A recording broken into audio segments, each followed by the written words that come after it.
CNS stimulants, psychomimetics, and cognition enhancers.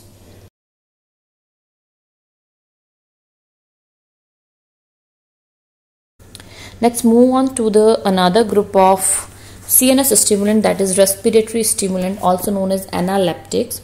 And the drugs we have in this are doxapram, prednisolone, and nicotinamide.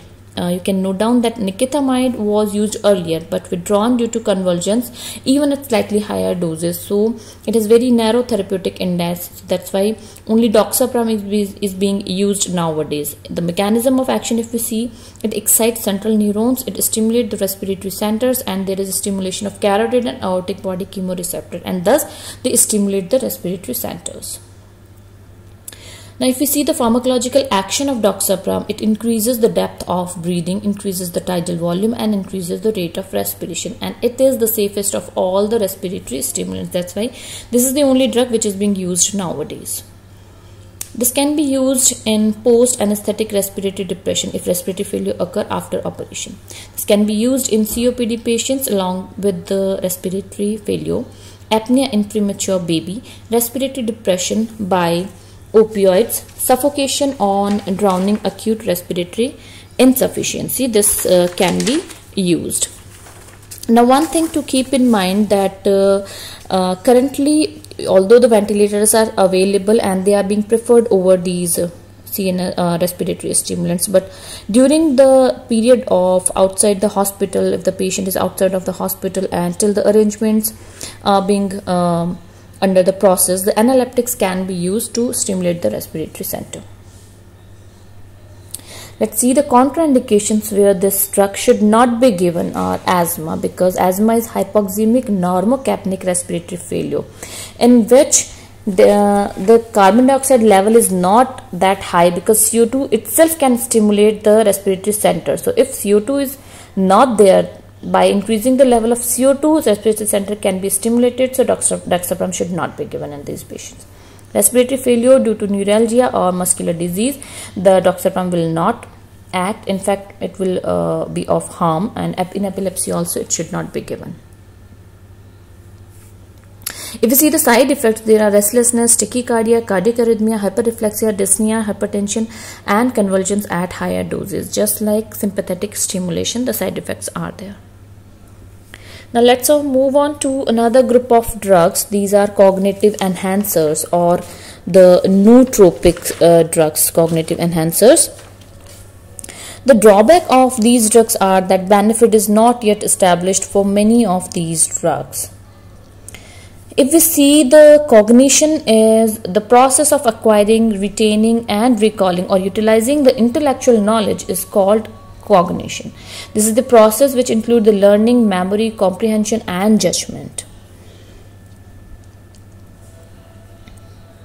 If you see the indications where these drugs can be used are all the conditions where the cognition is impaired or where the memory is impaired, just like degenerative diseases like Alzheimer's, senile dementia, the condition where mental illness are there or mental retardation is there, like ADHD patient, schizophrenia, organic brain disease, cerebral arteriosclerosis like transient ischemic attacks or stroke type of conditions, chronic alcohol consumption, drugs like scopolamine, which are anticholinergic, because cholinergics are being considered as the drugs which increases the memory, amnesia due to brain injury or trauma or any surgery or electroconvulsive therapies. So these are certain indications or use of nootropics or cognitive enhancers.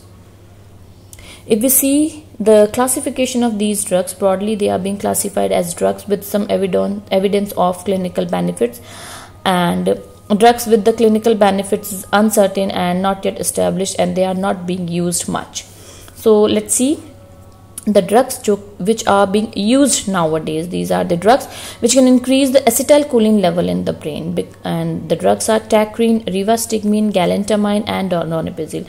All these drugs which can increase the level of acetylcholine are being used in Alzheimer's type of conditions. Then there are nootropics which all increases the cognition as well as memory, both.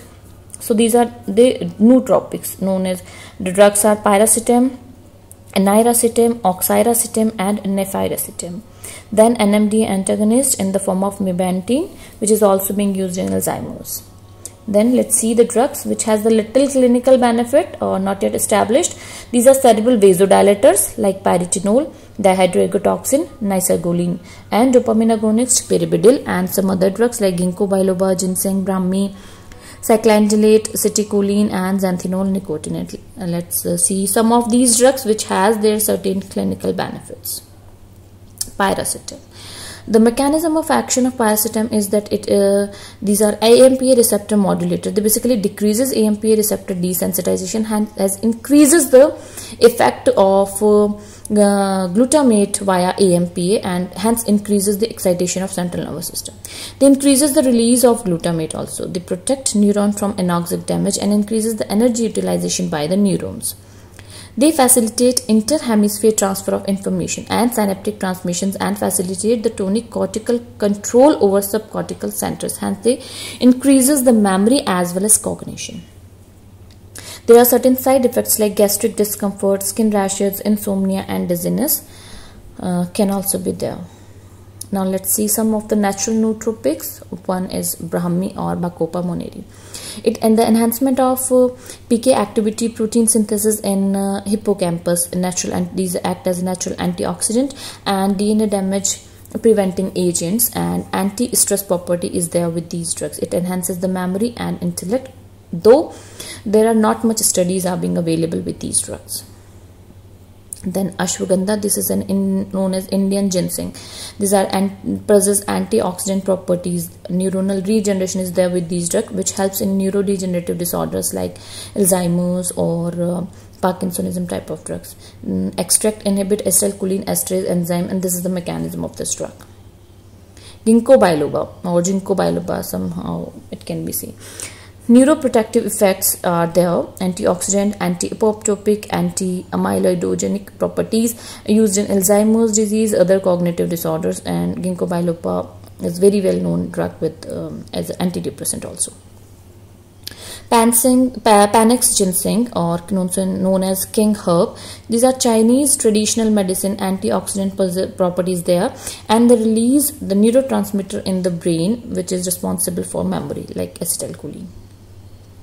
Now let's move on to another group of drugs, that is psychomimetic drugs. These are also known as fantasticants, as they substitute the present world by an alternative new world.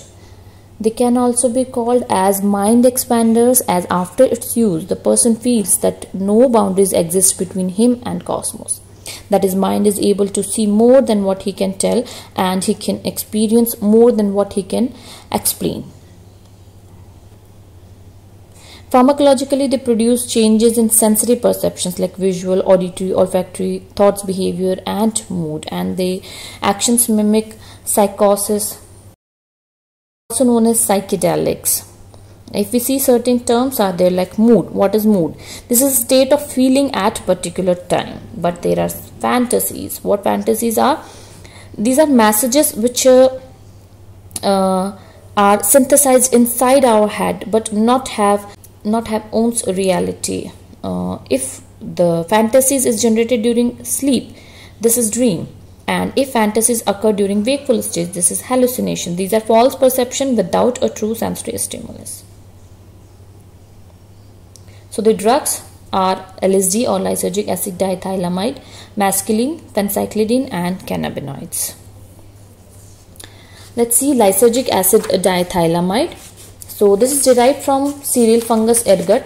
Hoffman synthesized and experimented on himself. Act as an agonist at 5-HT2 receptor and suppresses the electrical activity in serotonergic raphe. If we see the effect of LSD, first symptom which occur earliest is the somatic symptoms. It's like tremors, blurring of the vision, tachycardia type of symptoms are there.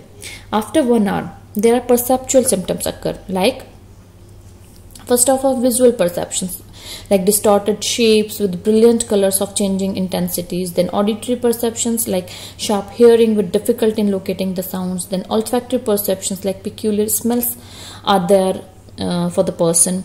Then later on olfactory perception is fused with the auditory and visual senses. So there are mixing of multiple perceptions. The mood of the person fluctuates, like from joyous to sad to frightened can be there. And the sense of the time is lost for the person. After perceptual symptoms, after 2 hours, there are psychic symptoms occur, like in the form of depersonalization. A sense of union with cosmos is felt to the person. Now, this sense may be terrifying, sometimes bad trip known as, or this can be hilarious known as a good trip, depending on the user's personality trait. After psychic symptoms, after 1 week or 1 month, flashbacks can also occur to the person, it can be of hallucinatory experiences precipitated by stress or fatigue or alcohol use, or higher doses may lead to homicide or suicide attempts can also be there. Another drug in this category, psychedelics, are cannabinoids. Now, cannabinoids, also known as tetrahydrocannabinols or THC, it is also known as gateway drug, and its herb is known as ganjika, as ganja is obtained from this drug. And the different forms of cannabinoids are like bhang, which is usually in the form of a drink. This is a powdered dried leaves and paste which is mixed in liquid form. So this is bhang. Second is marijuana. This is dried crumbled leaves and flowering tops known as grass, pot, weed or reefer. Another form is charas or hashish oil. These are the resinous exudate of flower tops or leaves. This is very potent and also smoked in pipes. There are certain routes of administration of cannabis, like smoking, oral ingestion, cannabis tea is there, cannabis and alcohol combination is known as green dragon. If we see the pharmacological effects of cannabinoids, initially during stimulatory phase there is euphoria, excessive talkativeness, appetite is lost and feeling of confidence is there, mood trips are seen, bad or good may be there, uncontrolled laugh or sad or weeping type of behavior is there. This is the initial stimulatory phase. Then later on there is a sedative phase, which is like mild LSD type of effect, and subject feel that time is passing slowly, retention of the fixed unnatural poses are there known as waxy poses, impaired concentration, impaired short-term memory, and there are certain peripheral effects along with them like tachycardia, vasodilation, reddening of conjunctiva, which is quite characteristic with bloodshot appearance of conjunctiva is there, and bronchodilation is there with cannabinoids. Cannabinoid drug act via cannabinoid receptors. The drugs are being used as CB1 analog, and these drugs act on CB1 receptor present in the brain like hippocampus. It will increase the memory. In cerebellum, it will lead to motor disturbances. In mesolimbic dopamine pathways, the reward will be there, which will lead to abuse potential of this drug, and in cortex it will enhance the cognition power. And the drugs which are used are anandamide, dronabinol and nabilone. These are CB1 analog, and there are also the cannabinoid receptor antagonists like rimonabant, which is used for the treatment of obesity and smoking cessation. If we see the side effects of cannabinoids, other than its abuse potential, it is although quite safe but may lead to psychological dependence, although physical dependence is very less, and impaired cognition and motor skills, impaired short-term memory, bronchitis in case of heavy marijuana users, decreases plasma testosterone and sperm count. And in case of chronic poisoning, run amok has also been seen with the patients. That means that the run amok term is used to refer to the behavior of someone who is the grip of strong emotions, obtain a weapon and begins attacking people indiscriminately, often with multiple fatalities. An episode of amok may be triggered by a period of depression or highly aggressive behavior. So run amok is associated with cannabinoid use.